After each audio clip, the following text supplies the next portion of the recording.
All right, let's dive into the core ideas from James Clear's massive bestseller, Atomic Habits. It's all built around a really simple but powerful idea: the science of getting just 1% better every single day. So let's start with a number: 37.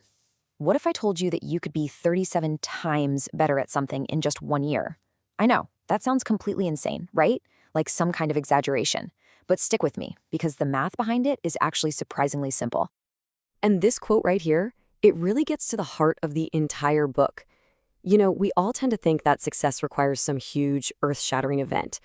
But what James Clear tells us is that the truth is much quieter. Success is just the product of tiny, almost invisible improvements, repeated day in and day out.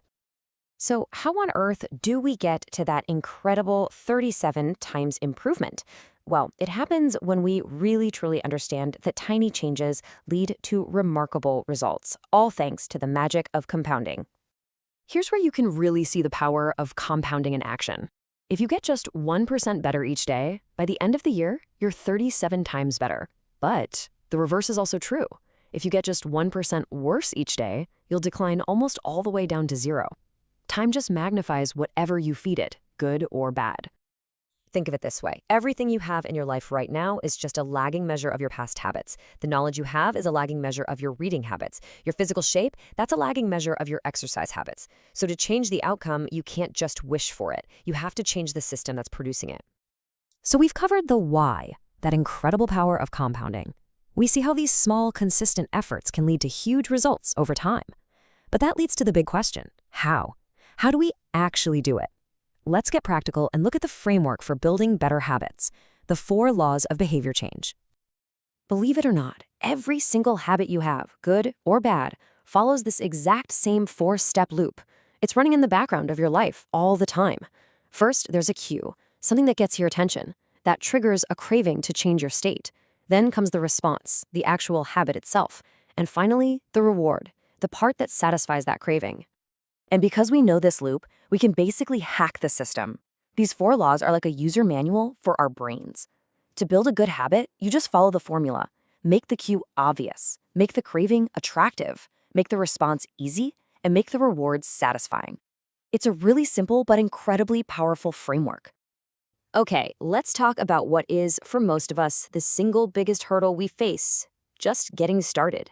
This next part is all about mastering the art of showing up. I absolutely love this quote from the former boxer Ed Lattimore. It just perfectly captures this idea that the real battle isn't the workout itself, it's just overcoming that initial friction to walk through the door. That first step is literally everything. And here is the secret weapon for winning that battle: the 2-minute rule. Whatever new habit you want to start, just scale it down so it takes less than 2 minutes to do. So read 30 books a year becomes read 1 page. Do yoga 4 days a week becomes take out my yoga mat. It makes starting so easy, it's almost impossible not to do it. And this is so important, because a habit has to be established before it can ever be improved. You have to master the art of just showing up first. You've got to become the type of person who never misses a workout, even if it's only for 5 minutes, before you start worrying about optimizing that workout. And this all points to a really fundamental shift in how we think about success. We are obsessed with goals, the outcome we want to achieve. But the real game changer is focusing on the system, the process that leads to those outcomes. Winners and losers often have the exact same goals. The difference is the system. Goals are for people who want to win once. Systems are for people who want to keep on winning. And that brings us to what I think is the most powerful idea in this entire book. This stuff isn't just about simple life hacks or productivity tricks. It's about something much, much deeper.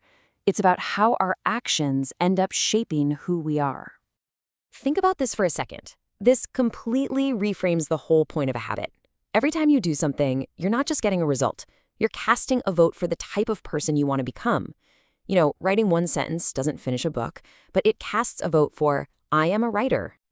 The difference here is subtle, but it is absolutely crucial.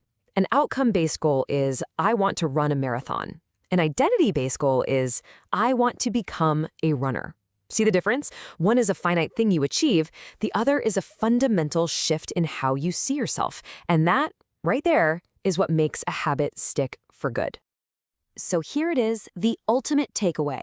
The real goal isn't just to do something, it's to become someone. When you focus on building the identity you want, the right behaviors just sort of follow along naturally. So as we wrap this up, there's really only one question left to ask yourself. Knowing that every tiny action you take is a vote that's shaping the person you are becoming, what is your next vote going to be?